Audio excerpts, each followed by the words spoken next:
Seharusnya setiap orang yang mengaku percaya kepada Kristus itu imannya itu bertumbuh ya, dan tentunya kita memperoleh buah dari iman kita. Nah, apa yang menjadi indikasi atau ciri dari iman yang bertumbuh dan menjadi dewasa itu adalah tentunya ada buah-buah kebaikan dalam hidup kita. Kita berkata kita ke gereja, kita percaya Yesus, bahkan mungkin kita pelayanan. Kalau nggak ada buah kebaikan di hidup kita, untuk apa saudara ya? Jadi iman yang bertumbuh itu adalah iman yang menggerakkan kita untuk setiap hari kita ini rindu untuk melakukan kebaikan. Karena kita tahu bahwa Tuhan sudah baik buat kita. Mari kita baca bersama ya Galatia pasal yang ke-6 saudara. Galatia pasal yang ke-6 ayat yang pertama mulai di sana dikatakan, kita baca bersama firman Tuhan ini ya, 1, 2, 3. Saudara-saudara, kalaupun seorang kedapatan melakukan suatu pelanggaran, maka kamu yang rohani harus yang benar dalam roh lemah lembut sambil menjaga dirimu sendiri supaya kamu juga jangan kena pencobaan. Yang pertama dikatakan kalau ada seorang yang kita dapati melakukan kesalahan ya maka atau pelanggaran, maka kamu yang rohani. Saya mau tanya, siapa di sini yang sudah menjadi manusia rohani? Ya. Cuma yang di depan ini, yang lain manusia apa? Ya, manusia baja hitam. Ya, harusnya loh kita ini yang ada di dalam Tuhan, harusnya kita sudah menjadi manusia rohani. Ya, apa itu manusia rohani?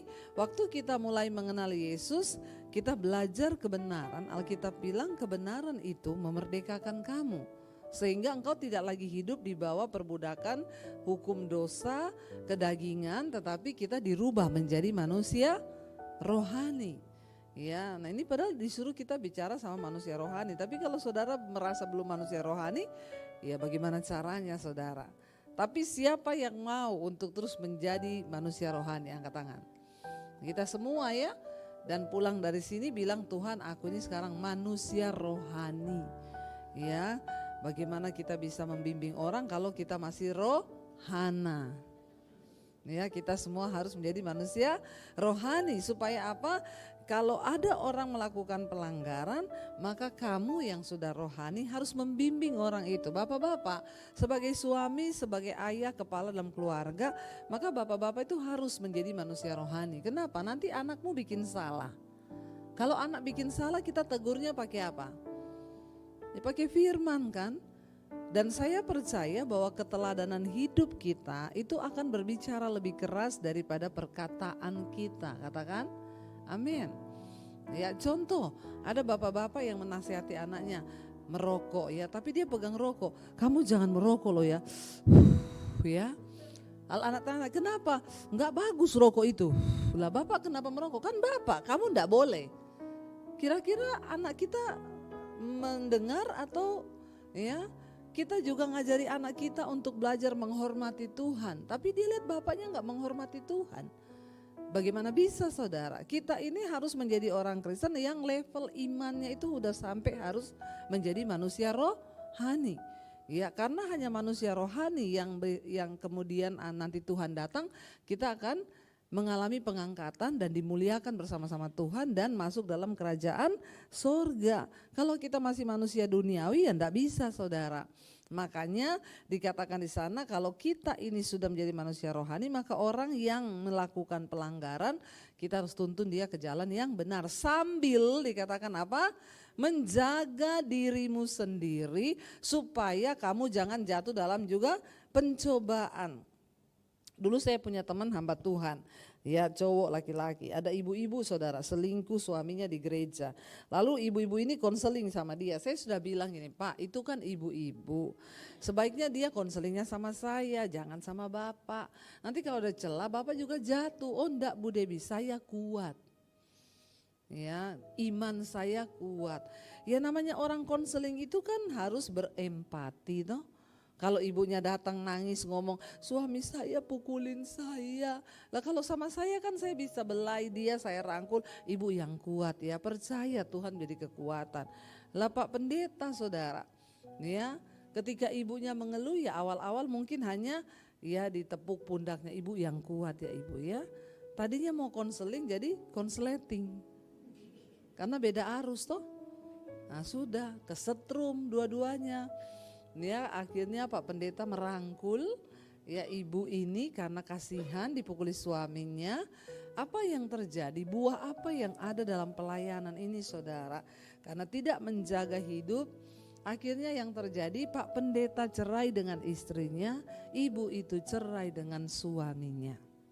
Dan iblis mengambil keuntungan di dalamnya. Kita harus berjaga-jaga karena kita semua ini masih manusia. Ya kita berjaga-jaga aja, iblis berusaha. Apalagi yang tidak berjaga-jaga. Jangan anggap pelayanan itu biasa loh. Sebagai orang percaya, orang Kristen, kita semua yang sudah dipanggil, ya bukan hanya yang pelayanan, saudara juga jemaat biasa harus menjaga hidup kudus di dalam Tuhan, ya supaya jangan terjadi hal-hal yang seperti itu. Ayat yang kedua dikatakan, baca bersama. Bertolong-tolonglah menanggung bebanmu, demikianlah kamu memenuhi hukum Kristus. Kita ini harus saling bertolong-tolongan di dalam menanggung beban. Karena dengan berbuat demikian itu kita ini menggenapi hukum Kristus ya. Jadi kalau saudara tuh gak punya rasa sama orang, sudah mati rasa, ya lihat orang mukanya kok suram, ya kayaknya nih habis duit, ya bantulah kalau saudara punya kemampuan, amin. Gak usah melotot begitu mukanya, biasa aja. Ya giliran suruh bantu uang kok semua terdiam. Ya saya percaya setiap kebaikan yang kita lakukan itu pasti akan berbuah. Kita juga yang akan mengalami. Jadi ketika kita belajar ya setiap hari saudara, saya ini berdoa Tuhan ya beri saya kepekaan untuk melihat orang-orang yang membutuhkan di sekeliling. Ya dan setiap hari ada aja saudara orang yang Tuhan gerakan harus dibantu gitu ya. Dan dikatakan sebab ayat 3, kalau seorang menyangka bahwa ia berarti padahal ia sama sekali tidak berarti, ia menipu dirinya sendiri. Ada orang-orang yang terlalu pede, merasa dirinya itu berarti padahal tidak berarti. Ya bapak-bapak jangan terlalu merasa berarti. Hanya karena kau sudah kasih istrimu uang di rumah, tapi kan bukan hanya sekedar itu. Ada banyak kewajiban yang lain yang harus kita lakukan. Ayat ini berkata kalau orang itu merasa dirinya berarti padahal dia tidak berarti, dia menipu diri sendiri. Saya mau tanya sama saudara, kita bisa gak menipu diri kita sendiri? Menurut saudara bisa? Gak akan pernah bisa. Saya gak bisa tipu dong diri saya sendiri karena saya tahu apa yang ada dalam diri saya. Orang yang bisa menipu dirinya sendiri itu orang yang penipu di atasnya penipu. Itu kebangetan. Makanya Alkitab tulis begitu. Gak mungkin lah kita bisa tipu diri kita sendiri. Gak mungkin. Ya, saya tahu nih misalnya saya kepahitan. Lalu saya bilang saya enggak kepahitan. Saya mau tanya, kamu tahu gak kalau kamu kepahitan? Tahu kok. Ya semua yang siapa yang menyelidiki diri kita, Alkitab bilang ya diri sendiri, roh orang itu dan roh Allah yang tahu kita. Jadi kita tidak akan pernah bisa menipu diri sendiri kecuali memang orang ini kebangetan nget di atasnya penipunya penipu ulung, itu baru bisa tipu diri sendiri. Makanya Alkitab bilang kalau orang itu dia nggak menjadi pelaku firman, hidupnya tidak berdampak, lalu merasa berarti. Nah ini dia menipu dirinya sendiri. Kalau ada orang bisa tipu dirinya sendiri, ini berarti orang bebal, memang orang yang akan binasa. Karena sesungguhnya tidak ada orang bisa tipu diri sendiri, tidak ada. Karena kita yang paling tahu diri kita, amin. Ya kita bisa tipu orang lain, kita bisa tipu semua orang. Tapi kita gak bisa tipu yang pertama Tuhan, yang kedua diri sendiri. Karena diri kita ini tahu benar apa yang ada dalam kita. Nah orang yang tidak berdampak apa-apa tapi merasa berarti, ini lebih penipu dari penipu saudara, kata Alkitab. Saya mau ngomong saja kita ini dalam hal berbuat baik. Ya di gereja banyak orang yang merasa dia berarti padahal gak berarti apa-apa. Saya mau bilang sama saudara, maaf saudara, ya sampai hari ini masih banyak orang tuh ngasih kolektor 2.000, 5.000. Ya, saya tidak sedang berbicara tentang jumlah, karena Tuhan gak pernah melihat jumlah, tapi sikap hati. Amin. Kalau memang yang saudara punya tinggal 2.000, it's okay lah, Tuhan tahu. Tapi ada orang-orang, dia bisa saudara ke kafe, ya dia belanjakan uangnya untuk hal-hal yang nilainya lebih besar. Tapi kalau mau ke gereja, ya dia cari tukeran duit dulu. Ya sengaja pergi ke warung, bawa uang 100.000, mbak beli permen tuh permennya berapa ya, 10.000, dia beli permen 10.000, minta kembaliannya 5.000-an ya, buat apa? Kolektor. Ini kebangetan gak saudara? Ya, kalau kau hidup seperti ini tidak mungkin kau diberkati Tuhan, tidak mungkin hidupmu terkutuk. Maaf ya, kita belajar untuk melakukan kebaikan dari hal kecil saja. Di dalam Alkitab, Tuhan itu memberikan satu teladan dari pemberian yang terbaik itu seorang janda miskin. Banyak orang yang memberi dengan nilai yang tinggi, tapi kenapa janda miskin ini yang dinilai Tuhan yang terbaik? Karena yang lain tuh memberi dari kelimpahan. Tapi janda miskin memberi dari kekurangan dan semua yang dia miliki dia persembahkan untuk Tuhan. Saudara tidak diminta menyerahkan semuanya untuk Tuhan, enggak. Ya, pasti langsung pada enggak mau ke gereja semua. Tapi jangan kau menghina Tuhan dengan persembahanmu. Amin. Ya, banyak orang tuh menghina Tuhan, saudara. Ya, penampilan saya pernah lihat soalnya di samping saya sendiri. Penampilannya naik mobil ngasih kolektor 5.000. Astagfirullah, subhanallah. Ya udah gitu minta berkat yang terbaik dari Tuhan. Maaf, Tuhan melihat sikap hatimu. Orang-orang model begini tidak mungkin bisa berbuat baik di luar. Kalau sama Tuhan saja kau tidak menghormati Tuhan dari pemberian persembahanmu, bagaimana mungkin kau bisa menolong orang lain? Amin. Ya, saya pernah naik taksi pelayanan, sopir taksinya kembaliin saya uang 5.000, 1.000, 2.000. Bu, saya kasih uang recehan ya. Kenapa dikasih uang recehan saya, Pak? Aduh, bikin penuh-penuh tas. Loh, ibu mau ke gereja kan? Biasanya orang Kristen, Bu, kalau naik taksi minta kembalian kecil-kecil buat kolektor. Ya, saya tuh sampai enggak habis pikir, saudara. Ya, kita mau bicara perbuatan baik, kita kembali dari sini dulu. Hal yang kita tahu itu kita memberi untuk pekerjaan Tuhan loh. Saudara bisa beribadah, saudara bisa menikmati AC, saudara bisa menikmati semuanya. Ya karena dari pemberian saudara.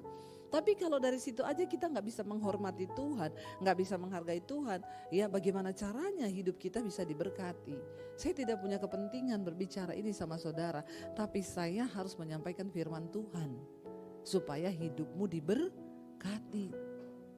Ada orang-orang, kalau kau tidak punya uang benar-benar cuma tinggal itu, ya Tuhan melihat hatimu. Sekali lagi saya tidak berbicara tentang jumlah, tapi sikap hatimu dalam memberi. Gak mungkin kau diberkati banyak sama Tuhan kalau sikap hatimu sendiri dalam Tuhan itu tidak hormat. Jadi jangan merasa diri penting kalau kita ini tidak berdampak apa-apa. Ayat yang berikutnya dikatakan ya, ayat yang keempat saudara. Baiklah apa? Tiap-tiap orang menguji pekerjaannya sendiri. Maka ia boleh bermegah melihat keadaannya sendiri dan bukan melihat keadaan orang lain. Saya sederhanakan bahasa ini. Baiklah tiap-tiap orang introspeksi diri. Tentang hidupmu, pekerjaanmu, tentang semua kebaikanmu, introspeksi diri. Tuhan, saya ini hidup sebagai manusia. Apakah hidup saya ini sudah berdampak? Kalau satu saat saya mati, dampak apa yang saya tinggalkan di dunia ini? Apakah selama saya hidup ini, saya ini sebagai istri, sudahkah saya menjadi istri yang berbuat baik, berdampak baik bagi rumah tangga, bagi suami, anak-anak saya? Sebagai seorang suami, apakah aku ini sudah menjadi suami yang berdampak baik bagi istri dan anak-anak saya? Mari kita ini rajin-rajin introspeksi diri supaya apa? Supaya kamu bermegah karena keadaanmu.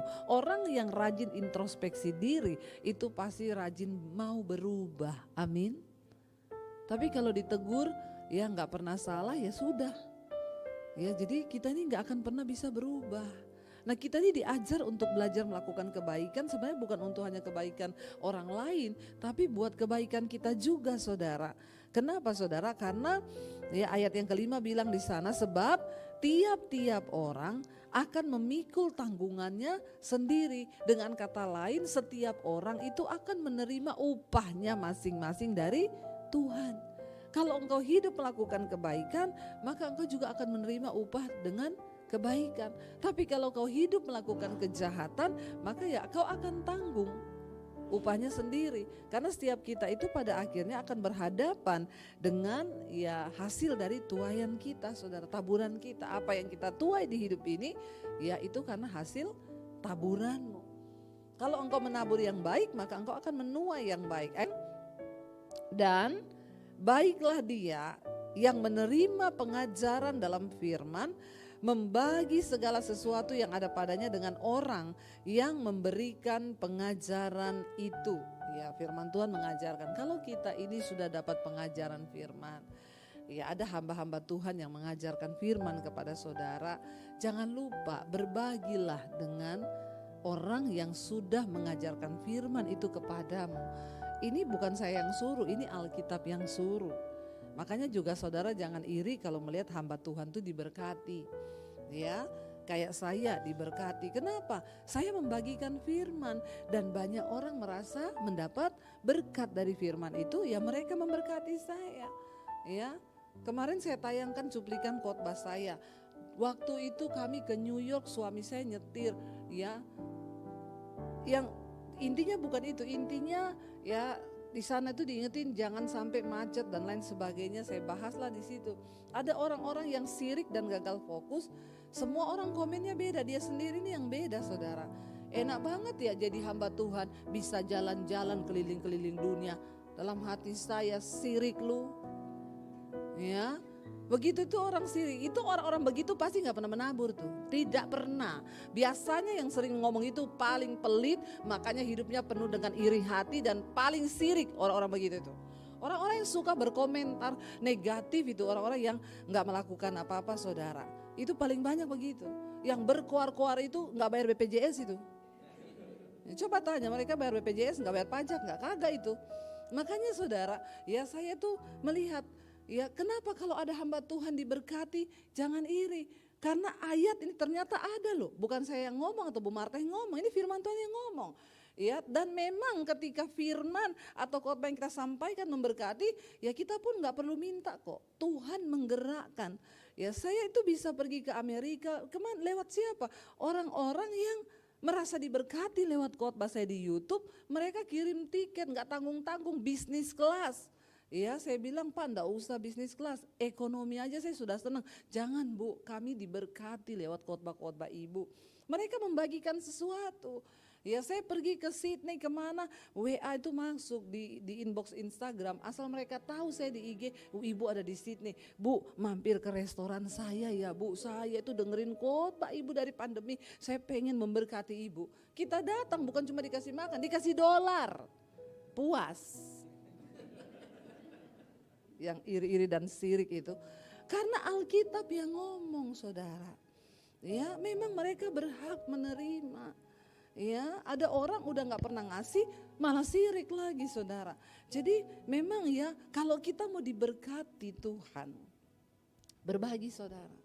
Ya Tuhan juga kenapa disuruh bagi dengan orang-orang yang sering menyampaikan firman kepadamu, supaya hamba-hamba Tuhan itu juga hidupnya terpelihara. Amin. Ya kalau hamba Tuhan hidupnya terpelihara kan dia juga khotbah itu kan dengan hati yang ya setidaknya dari segi keuangan dia sudah tidak berkekurangan, malah berkelimpahan, dia bisa menolong orang yang lain. Ya jadi kita harus menopang, saudara, dikatakan di sini, dan baiklah kamu itu yang menerima pengajaran dalam firman, membagi, malah di sini dibilang segala sesuatu yang ada padanya dengan orang yang memberikan pengajaran itu. Ya, enggak usah semua yang ada pada saudara lah. Tapi salah juga kalau ada pendeta khotbah terus minta-minta. Sekarang kan banyak di TikTok di mana, saya sudah khotbah loh, sudah kasih bintang saya, cepat kasih, kirim.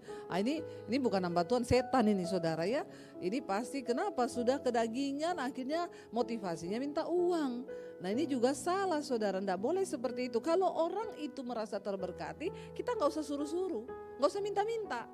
Ya, kenapa sampai hari ini di YouTube saya tidak ada nomor rekening? Ya, saya tidak mencantumkan nomor rekening. Karena saya percaya ada orang yang bilang, loh Bu, sayang loh, kenapa Ibu nggak taruh kalau orang mau memberkati Ibu? Supaya kan pekerjaan Tuhan lewat Ibu lebih besar. Saya bilang Tuhan itu nggak usah direkayasa. Ada caranya kalau orang mau memberkati kita. Bahkan di handphone saya ini saudara, ini handphone yang saya taruh di YouTube saya.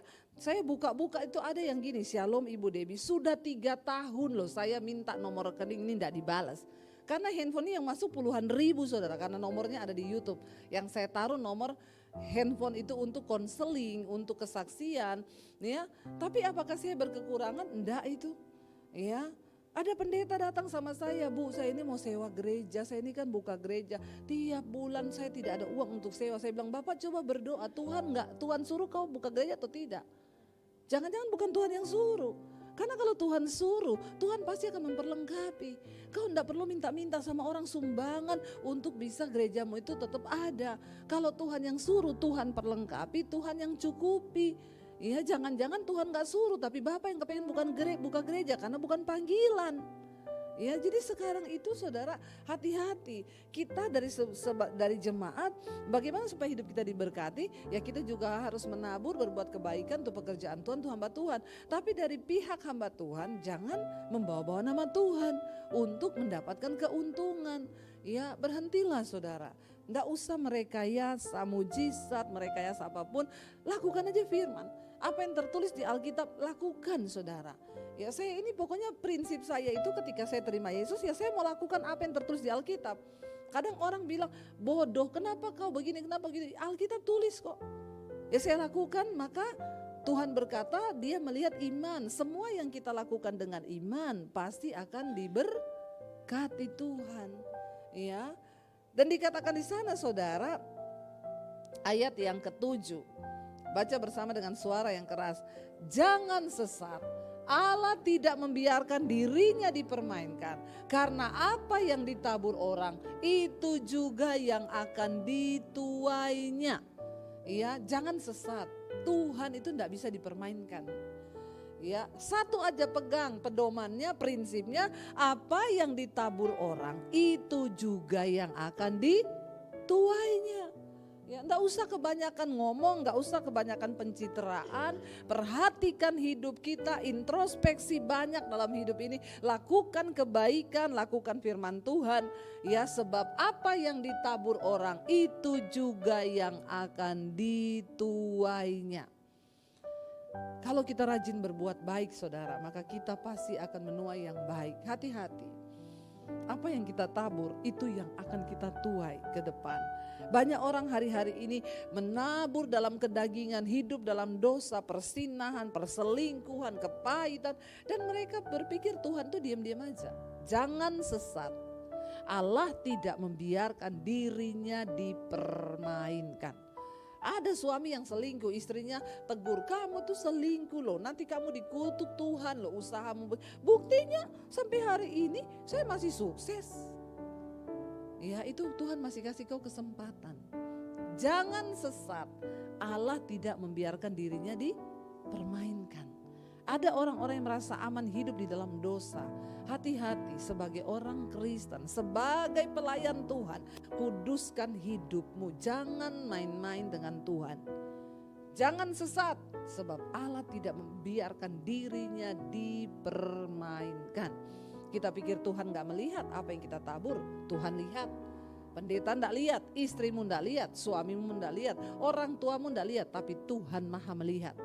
Dan tidak ada satupun yang luput dari penilaian Tuhan.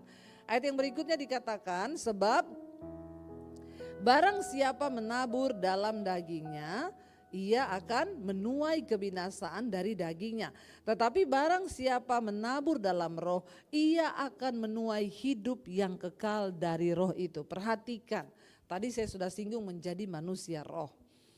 Jangan menabur dalam daging. Kita tahu Galatia 5 jelas berkata perbuatan daging itu telah nyata. Percabulan, kenajisan, hawa nafsu, nafsu jahat, iri hati, kebencian, dendam, amarah, pertikaian, perseteruan, kepentingan diri sendiri, roh pemecah. Itu semua ada di dalam daging kita. Dan kalau kita terus hidup melakukan hal-hal itu, maka ayat ini dengan berkata, kalau kau menabur dalam daging, kau akan menuai kebinasaan. Artinya apa? Ya, binasa saudara. Maut. Tidak ada pilihan hari ini. Kita harus membangun manusia rohani kita. Dan dikatakan, tetapi barang siapa menabur dalam roh, ya, kita tahu bersama buah roh ialah kasih, sukacita, damai sejahtera, kesabaran, kebaikan, kelemah lembutan, penguasaan diri. Tidak ada hukum yang menentang hal itu. Itu semua kebaikan. Barang siapa menabur di dalam roh, dia akan menuai hidup yang kekal. Walaupun kita mati, kita akan tetap hidup karena kita dirubah menjadi manusia rohani. Ya, jangan sesat saudara. Allah itu tidak membiarkan dirinya dipermainkan oleh orang-orang yang tidak bertobat. Mari kita berusaha mematikan keinginan daging. Jangan kau pikir Tuhan tidak lihat kok. Buktinya selama ini saya aman-aman aja hidup saya. Saya pelayanan, ya tidak ada yang tahu saya ini di luar begini. Ya, saya ke gereja juga tidak ada yang tahu saya di luar begitu.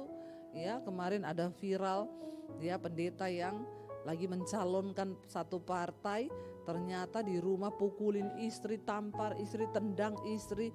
Nah, ada yang bilang, Bu menurut ibu ini pendeta apa? Saya bilang itu siluman ayah, kata Sumbokong. Ya, kalau ada yang begitu hati-hati ayah, itu siluman bukan pendeta. Jadi-jadian itu. Makanya saya bilang jangan hanya tergiur dengan jabatan pendeta atau atribut-atribut apapun dengan titel yang kau punya. Itu semua gak berguna di hadapan Tuhan. Kembali lagi yang Tuhan nilai adalah karakter kita. Apakah kita hidup menjadi manusia rohani atau menjadi manusia daging. Ya, di luar pencitraan. Makanya banyak wakil-wakil rakyat yang model-model begini nih.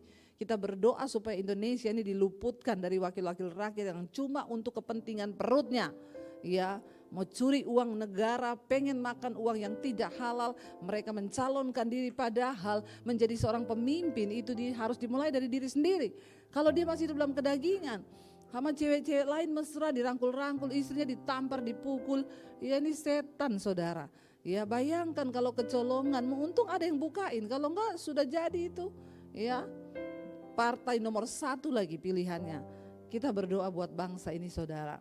Supaya orang-orang yang terpilih duduk di kursi jabatan pemerintahan itu orang-orang yang benar-benar hidupnya bertobat, sudah diubahkan menjadi manusia rohani. Mau dibawa kemana bangsa ini kalau model-model pemimpin, ya pilkadanya model laki-laki seperti ini, di rumah pukul istri, di luar selingkuh, terus mau jadi wakil rakyat. Ya, kita perlu sungguh-sungguh berdoa buat bangsa kita nih saudara. Ya, kalau pemimpinnya kotor, pemimpinnya najis, maka kutuk yang akan turun buat bangsa ini. Ya, berdoa sungguh-sungguh biar Tuhan taruh hati ya. Memang ya banyak janji-janji manis kalau sudah mau pilkada begini. Ya, pilkada sama pilkab beda tipis memang. Ya, pilkab itu kalau lupa jadi, pilkada itu kalau udah jadi dia lupa semua janjinya. Jadi lupa jadi lupa saudara ya. Kita perlu berdoa nih buat bangsa kita ini saudara. Orang-orang hidup dengan kedagingan. Dalam kebinasaan, mereka menuju kebinasaan. Bagaimana? Itu yang Alkitab bilang, dia menjanjikan kemerdekaan bagi orang lain padahal dia sendiri masih hamba dosa. Bagaimana mungkin kau bisa menjanjikan kemerdekaan buat orang lain, kau mau pimpin orang yang hidupmu aja masih seperti itu. Ya, jadi tolak ukur sebenarnya dalam hidup kita ini saudara, ya menjadi dewasa dalam Tuhan itu enggak dilihat dari umur. Karena menjadi tua itu pasti, tapi menjadi dewasa itu pilihan. Ya, semua banyak orang itu tua karena memang umurnya bertambah terus. Tapi untuk menjadi dewasa, bijaksana, menjadi manusia rohani itu pilihan. Enggak bisa dengan sendirinya. Pilihan yang keluar dari hasil introspeksi diri tadi. Tuhan, kalau aku ini mati, Apa yang aku tinggalkan buat anak istriku ya? Apakah aku ini sudah berdampak selama ini? Jangan sampai ya aku mati pun enggak ada apa-apanya. Sampai ada anak yang kepahitan sama papanya karena tukang selingkuh. Dia bilang, sampai papaku mati bu, saya tidak akan pergi lihat dia dikubur. Enggak bakal. Itu orang paling ya, orang paling terkutuk dalam hidup saya. Karena dia melihat bagaimana ayahnya. Jangan sampai saudara, waktu kita mati ya orang-orang berkata seperti itu. Ya akhirnya mati juga kau, kenapa enggak dari dulu? Ya kan, jangan saudara. Banyak introspeksi, apakah ketika saya meninggal nanti ya ada nilai-nilai baik yang saya tinggalkan bagi keluarga saya. Ayat ini bilang, barang siapa menabur dalam dagingnya, catat baik-baik ayat ini, bawa pulang renungkan siang dan malam. Amin. Ya, barang siapa menabur dalam dagingnya, ia akan menuai kebinasaan dari dagingnya. Tetapi barang siapa menabur dalam roh, ia akan menuai hidup yang kekal dari roh itu. Lalu ayat yang ke-9 berkata, janganlah apa? Kita jemu-jemu berbuat baik, karena apabila sudah datang waktunya, kita akan menuai jika kita tidak menjadi lemah. Saudara, jangan pernah lelah untuk berbuat baik. Sekalipun keadaannya, aduh kenapa begini, saya ini dengan suami dari dulu saudara. Kita ini ya kalau bilang dimanfaatkan sih iya ya. Di Solo buka gereja, sudah banyak yang datang, kita ditendang, gereja diambil alih. Ya, kita pindah di Jakarta berkali-kali begitu. Rintis gereja dikasih gedung kosong, sudah banyak jemaatnya, kita ditendang lagi. Ya, tapi apakah kami menjadi lemah? Tidak. Karena saya tahu, walaupun manusia balas perbuatan kita jahat, percayalah setiap perbuatan baikmu itu tercatat di catatannya Tuhan. Dan itu gak pernah hilang saudara.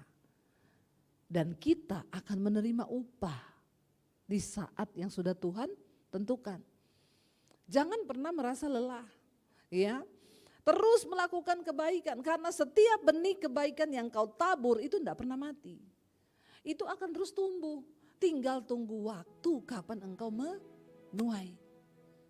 Kalau kau tidak menjadi lemah. Tapi banyak orang yang menjadi lemah. Tuhan itu sudah menampung semua benih kebaikannya yang akan diberi sebagai upah. Tiba-tiba dia kepahitan di tengah jalan. Kenapa dari dulu saya diginiin terus? Wes enggak Tuhan-Tuhanan, enggak pelayanan, saya mau tinggalkan semuanya. Ya udah, kau enggak dapat upah, padahal Tuhan sudah sediakan upahmu. Tapi karena kau menjadi lemah di tengah jalan, kau kepahitan, kau menyerah, kau tidak pandang Tuhan tapi kau pandang manusia. Saya dan suami punya satu komitmen, kita lakukan semua untuk Tuhan. Mau balasannya begini, balasannya begitu, itu urusan mereka dengan Tuhan. Kita tetap menabur benih kebaikan, karena benih ini akan terus tumbuh. Apa yang saya dan suami alami hari ini adalah hasil taburan kita dari waktu-waktu yang lalu. Amin. Apa yang engkau alami hari ini itu hasil dari taburanmu saudara. Hasil dari air matamu hari ini. Kalau sudah waktunya Tuhan melepas upah itu, kau hanya akan tercengang melihat bagaimana Tuhan berkati usahamu, Tuhan berkati rumah tanggamu, Tuhan berkati pekerjaanmu, Tuhan berkati pelayananmu. Kita hanya begini, sampai hari ini saya ini cuma terheran-heran, Tuhan kok bisa seperti ini. Tuhan bilang, iya kau akan tercengang.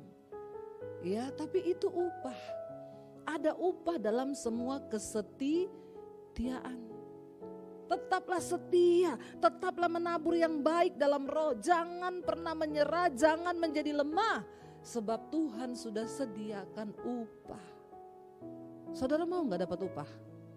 Semua manusia mau. Apalagi kalau upahnya datang dari Tuhan. Kita dapat upah dari manusia aja seneng loh. Apalagi kalau upah itu datang dari Tuhan. Maka kau hanya akan terwaw-wow. Sampai hari ini saya itu cuma bisa berkata, aduh Tuhan, aduh kok begini ya Tuhan, aduh kok begini ya Tuhan, aduh kok begini. Tuhan bilang lah dulu kau juga kan berdoa, Tuhan kok gini banget ya penderitaannya, kok gini banget ya. Nah sekarang Tuhan kok gini banget berkatnya, amin. Ya, jangan pernah melihat atau berbangga karena keadaan orang lain, tadi Alkitab bilang. Ya, ayo introspeksi dirimu supaya kau bisa berbangga karena keadaanmu sendiri dan bukan karena hanya melihat orang lain. Ayo ambil bagian kita di dalam Tuhan. Menabur dalam roh, menabur dalam kebaikan, jangan menabur dalam daging. Tiap hari hidup dalam amarah, kepahitan, kebencian, kenajisan, persinahan, percabulan. Aduh saudara, itu semua mendatangkan kutuk atas kehidupan kita. Tapi kalau kita mau berubah, Tuhan, aku mau melakukan kasih, sukacita, damai sejahtera, kebaikan, kemurahan, kelemah lembutan, suka menolong, membantu orang. Aduh, engkau sedang menimbun upahmu di hadapan Tuhan, saudara. Karena ayat ini dengan jelas berkata, baca sekali lagi, janganlah kita jemu-jemu berbuat baik, karena apabila sudah datang waktunya, kita akan menuai jika kita tidak menjadi lemah. Orang yang menanam sesuatu, pasti yang dia tunggu waktu menuai. Ya. Siapa yang akan menikmati buah mangga yang manis? Ya tentu orang yang nanam mangga, saudara. Kita kadang hanya melihat, enak banget ya itu tetangga pohon mangganya buahnya banyak. Ya dia tuh nanam pohonnya, disirami, diperhatikan. Ya saya ini suka tanaman.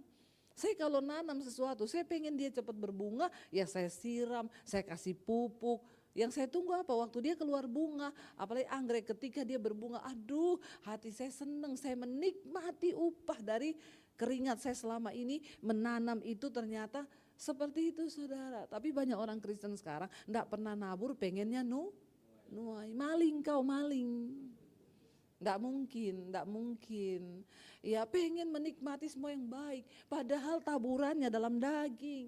Enggak pernah menabur dalam roh. Ya itu tadi, kolekta aja sama Tuhan hitung-hitungan. Bagaimana bisa, saudara? Ya dikatakan, ayo jangan jemu-jemu berbuat baik, karena apabila sudah waktunya panen, ya ada upah yang Tuhan sediakan bagi setiap kita, saudara. Apabila sudah datang waktunya, maka kita akan menuai. Ya, ingat ini adalah hukum dunia, hukum alam dan hukum Allah, yaitu tabur tuai. Engkau tanam tabur duren, yang akan kau petik adalah duren. Ya, kecuali lagunya Bruri, ya buah semangka berdaun sirih. Nah itu aneh ya buah itu ya. Tapi buahnya ditanam semangka tapi daunnya sirih. Enggak tahu itu buahnya yang keluar apa, itu melon kali ya. Tapi di dalam Tuhan, ya engkau tabur jeruk, ya engkau menuai jeruk. Apa yang kau tanam, itu yang akan kau tuai. Apa yang kau tabur, hukum tabur tuai adalah hukum alam dan hukum Allah, tidak terbantahkan.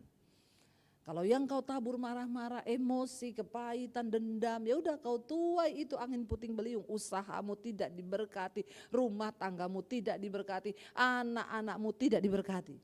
Tapi orang yang hidup menghormati Tuhan, menabur dalam rohnya, kasih, sukacita, damai sejahtera, kebaikan, kemurahan, semua itu ada padamu. Kau akan melihat anak cucumu itu diberkati Tuhan. Yang terakhir ayat 10 berkata, karena itu, baca bersama, karena itu selama masih ada kesempatan bagi kita, marilah kita berbuat baik kepada semua orang, tetapi terutama kepada kawan-kawan kita seiman. Saudara, berbuat baik harus kepada semua orang. Tapi kenapa dibilang terutama kepada kawan kita seiman? Karena ini yang sering ketemu, yang sering kita lihat, yang kita tahu hidupnya. Ya, percuma kita ini di luar berbuat baik kalau ya di dalam sendiri aja kita tidak bisa berbuat baik. Dan selama masih ada kesempatan bagi kita. Karena ada saatnya Tuhan bilang, sudah stop hidupmu, sampai di sini saja. Ya, tidak ada waktu lagi dan kita dipanggil pulang oleh Bapa. Jadi selama masih ada waktu Bapak Ibu, ayo kita berlomba terus melakukan hal-hal yang baik. Jangan pikir mati itu tunggu tua, tidak semua orang mati tua. Karena tua itu bukan syarat mati, tapi kesempatan dari Tuhan itu loh. Ya, saya ingat dulu ada seorang ibu telepon saya, Bu Debi, saya diberkati dengan khotbah-khotbah. Ibu, saya mau ikut ibu pelayanan. Saya ini dari muda cuma cari uang terus, Bu. Lalu saya dapetin khotbah, Ibu saya baru mau bertobat, tiba-tiba dokter vonis dia kena kanker otak stadium akhir. Saya bilang, Ibu, Kalau Tuhan masih kasih kesempatan ibu, pasti nanti bisa. Saya mau ikut ibu pelayanan kemana, ke daerah kemana. Ya iya berdoa. Ternyata pertemuan dia dengan saya hanya berjarak beberapa hari, dia meninggal dipanggil Tuhan. Bahkan untuk kesempatan berbuat kebaikan aja tidak ada lagi. Makanya ayat ini benar berkata, selama masih ada kesempatan. Lagunya Ebit G. Ade. Ya, selama masih ada kesempatan yang diberikan bagi kita. Ya, mari kita mengumpulkan ya semua upah kita yang sampai pada kekekalan.